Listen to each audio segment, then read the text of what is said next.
constituted fraud, oppression, and malice, and as a result, the trial court awarded Thomas 100% of the lottery winnings. Oh my gosh. Man, you have it made, and all you had to do is tell your significant other, like, hey, we're rich. It always baffles me when people win the lottery and then they lose it all, millions of dollars. Heck, if you give me that money, I'm gonna stay a millionaire. But today we're gonna check out the dumbest lottery winners of all time. Time to get a financial advisor. From accidentally throwing a £3 million lottery ticket in the bin to spending an entire $16 million prize in under 90 days. These are the absolute dumbest lottery winners of all time, beginning with Jose Antonio Quartok, who almost lost his entire lottery fortune after getting someone else to claim the money for him. You see, when Jose won the $750,000 jackpot back in 2010, he was living in the US illegally, so Jose asked his boss to claim the prize on his behalf, as he feared he couldn't claim the money without potentially facing legal trouble and deportation. See, that's why you just had to become an American citizen and you'll be good. Winning a lottery like that and you give it to your boss, he probably kept it. This worked out perfectly until Jose's boss began to falsely state that he was the one who had actually purchased the ticket. Taking legal action against his boss was risky, given Jose wasn't supposed to be in the country at all. However, given he had security camera footage of him purchasing the ticket, Jose did so and was able to prove that he was the rightful owner to the $750,000 prize. Only $250,000 of this went to taxes, another $250,000 was spent on court fees, and throughout the legal process, Jose was jailed for drunk driving and was deported back to Guatemala as soon as he won the court case. However, at least Jose Antonio Quartok got to keep some of his winnings, as Denise Rossi wasn't so. God damn. That must have hurt my soul. That must have hurt his soul. Dang, his boss was scummy. Fortunate. When Denise won a jackpot of $1.3 million back in 1996, she'd been married to Thomas Rossi for over 25 years, yet their relationship was apparently lacking in transparency, as Denise didn't tell her husband about the win, and instead filed for divorce only 11 days after buying the lucky ticket. I was afraid to tell Thomas because I knew he would try to take the money away from me. I went to the Lottery Commission office and told them I was married but contemplating divorce. That's so stupid, because if she has all that money and I think if she cashes out before she gets divorced, no, actually, it doesn't matter. She still owes him money because she makes more than him. That's such a stupid role, being like married and then you have to give like half of your money or a percentage of your money that you earned to the person who's leaving you. Damn.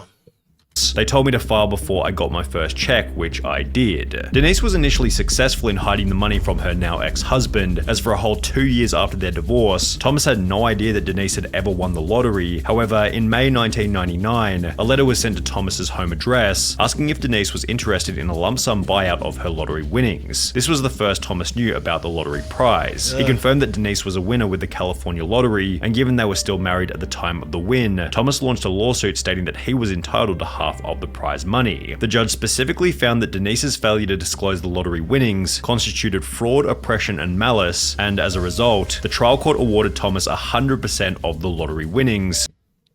Oh my gosh.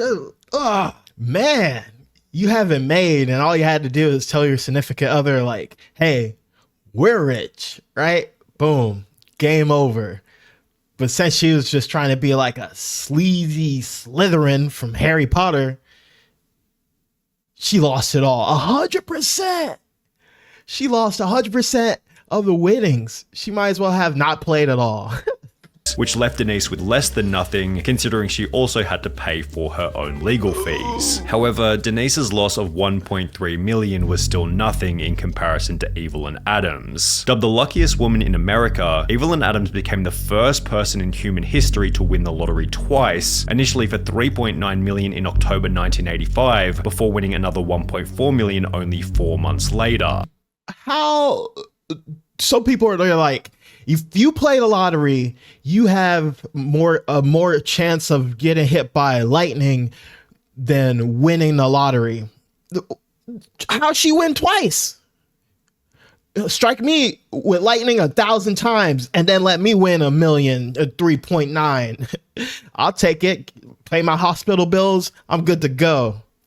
I'll With the turn into a probability of this battery. win being approximately 1 in 17.3 trillion, Evelyn seemed to realize that she had no lottery luck left by stating that she was going to quit playing and instead began to buy various businesses, including the convenience store where the lucky tickets had been purchased. While you could argue that this was a smart move, Evelyn still hadn't fixed her gambling problem, and instead of buying more lottery tickets, she instead took the rest of her winnings to the Atlantic City casinos, where she lost her entire remaining fortune to the slot machines. Without any money left, her businesses failed one after the other, and by 2012 Evelyn was living in a trailer park while stating to the media winning the lottery isn't always what it's cracked up to be.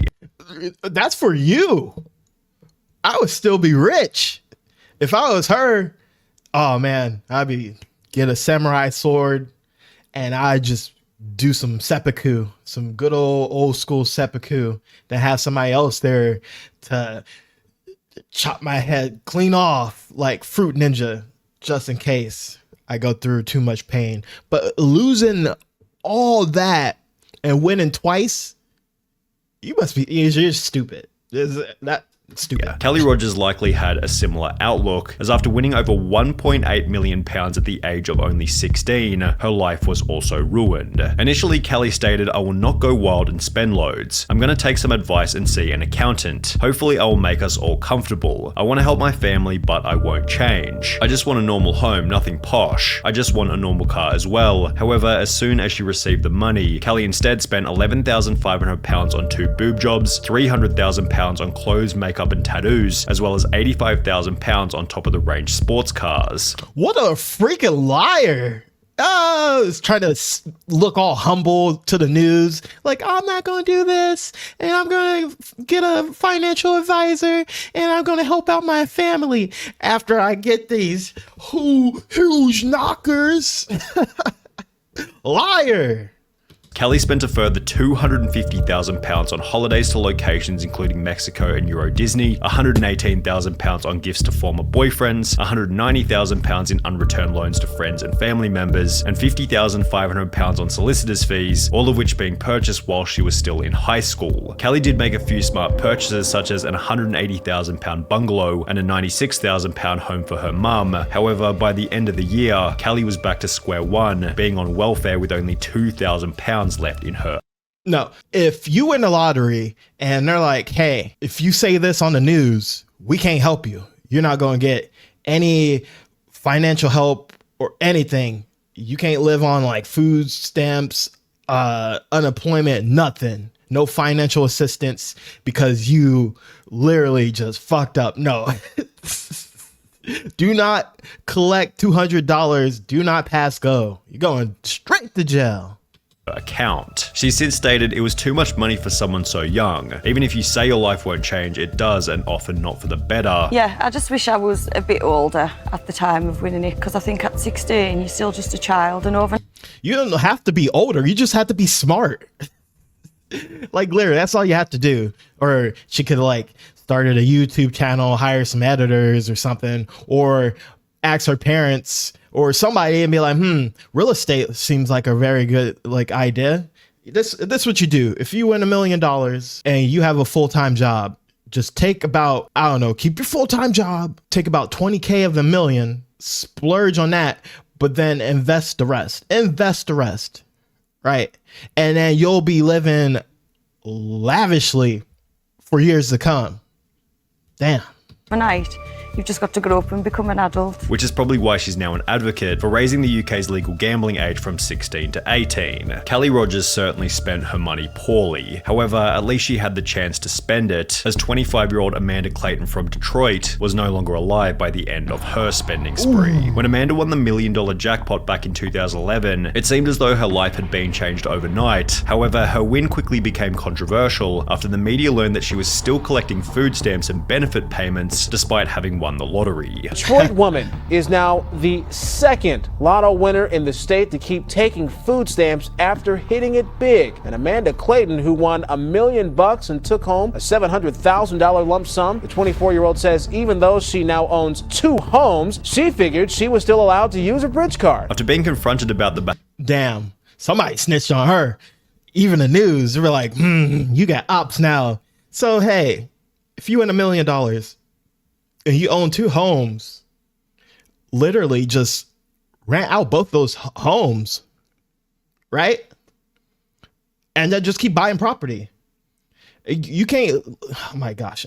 Behavior, Amanda had the following to say. I thought that they would cut me off, but since they didn't, I thought maybe it was okay because I'm not working. And shortly thereafter, she was charged with 2 felony counts of welfare fraud and was ordered to pay back the $5,500 worth of food stamps she'd received. While Amanda quickly paid the $5,500 back, she never got the chance to spend the rest of the money, as only 6 months later she would unfortunately overdose in one of her 2 homes. He says she was tormented by the fame and the problems that came with winning the lottery. What's the point of having money if you're not going to have happiness? He says she didn't want the money anymore and bought things for her family and set up college funds for her children. He says she only had $67,000 of her winnings left.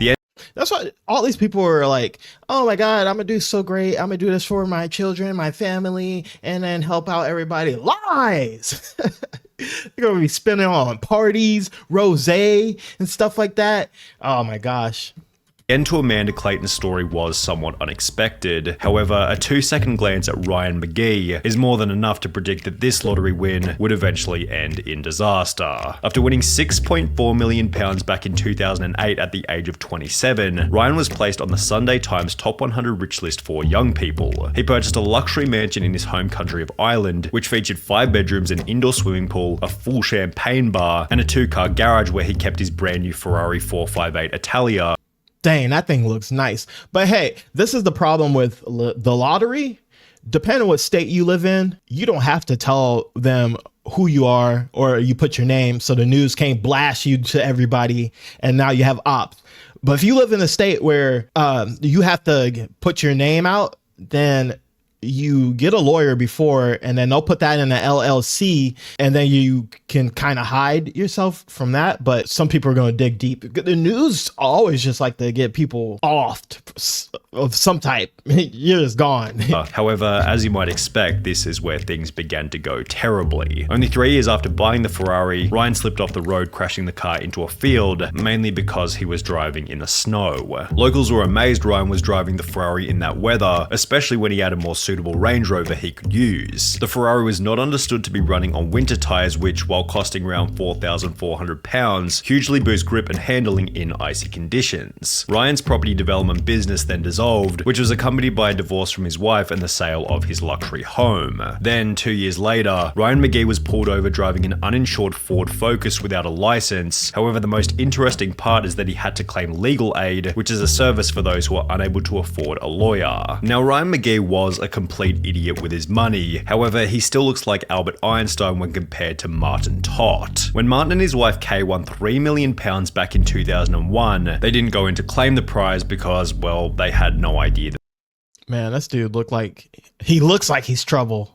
they were winners. They purchased a ticket in passing, completely forgotten about it, and would only come to realize that they were the winners after hearing about the unclaimed prize over 6 months later. The main problem was that at some point, the ticket had been misplaced or thrown out completely. Despite frantically searching, the pair couldn't find their ticket, but were sure they had won because the jackpot numbers matched the ones they used every week. Computer records in their local Londis proved Kay really had purchased the ticket, and the thrilled pair rushed to tell lottery organizer Camelot to claim their prize. But they fell victim to a little-known rule, stating lost tickets must be reported within 30 days. After 45 days of deliberation, Camelot told the devastated couple that they would not be collecting the jackpot, and as a result, the couple's marriage eventually came to an end. We'd only known each other for 2 years, and the lottery ordeal quickly highlighted our differences. All we did was bicker. Sadly, both of us agreed we should split, and Kay moved out. Martin seems to have convinced himself that losing the ticket ended up being a good thing, having stated, "For a long time I lost sight of who I was and what I believed in, but I can honestly say I'm glad I didn't get the $3 million now."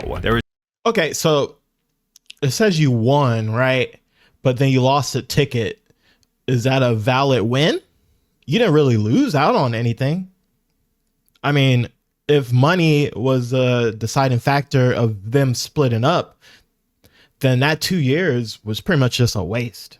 There is no guarantee it would have brought me happiness, and if there's anyone else who would have agreed with this statement, it definitely would have been the most miserable lottery winner of all time, William Post. When William won a $16.2 million jackpot back in 1988, he had just $2.46 in his bank account and was able to purchase the lucky ticket by selling a ring for $40 to a local pawn shop. This, in conjunction with the time he'd spent in jail for cashing invalid checks, highlighted William Post's awful money management skills. Okay, so he was in jail for posting invalid checks. That's a red flag. He had to sell a ring to buy a lottery ticket. And he probably bought a pack of cigs. That's another red flag. So I already know where this is going to go.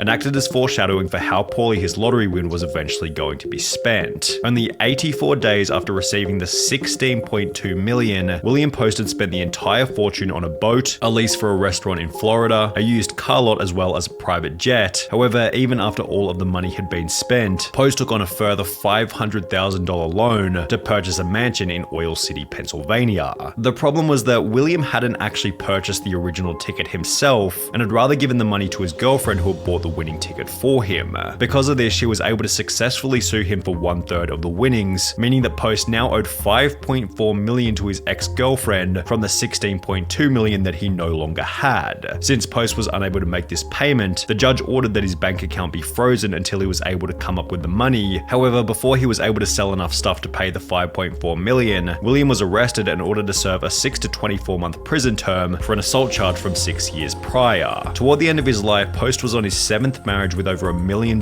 in debt and was 7th? Lucky number 7? Not for this dude.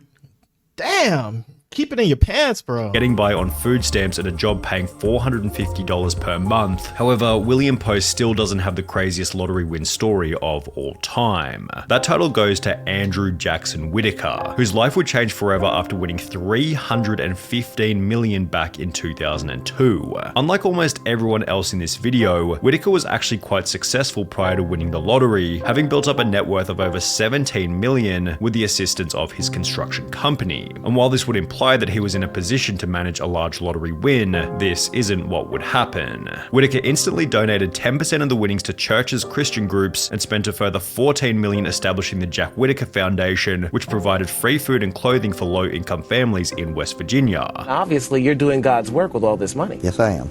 I'm helping a lot of people, and I plan to help a lot more. He then drove back to the convenience store where he had purchased the ticket before giving the clerk a $44,000 check, a $123,000 house, Man, this dude sound like Santa Claus. I should have been there.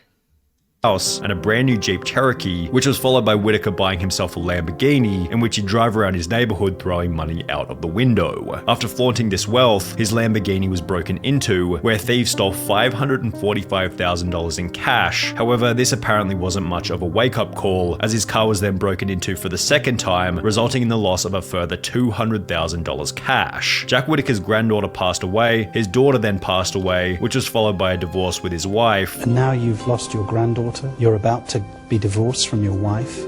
They always say a lottery curse. I don't even think it's a curse. I just think these people are just stupid. I mean, that might be harsh, but hey, it's the truth.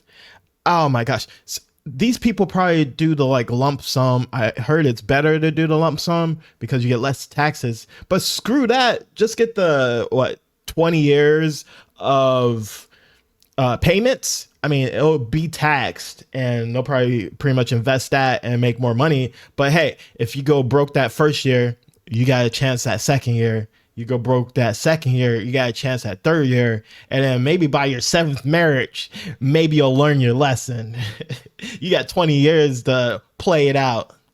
Where does this ever end? Leading him to state that he had lost everything. I pretty much lost everything I held dear in my life. You got lots of money. Money has never meant anything to me. You have to have money to exist in this world, but money doesn't rule the world. Money is not what makes people happy. And that he wished he had never purchased the lottery ticket in the first place. My wife had said she'd wished that she'd torn the ticket up.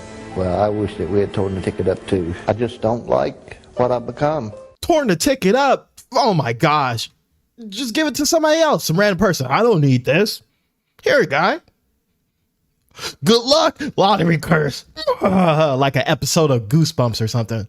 But hey, that was good. What would you do with the money? Would you just go and blow it all over the place and money max to the maximum and become a bum? Or would you be a freaking tycoon of video game type status and invest in real estate and become the richest person in the world, like Elon Musk or something? I don't know who is currently the richest in the world, but somebody is, and it's definitely not us. But anyway, comment, like, subscribe. Let me know what you think. And, until next time.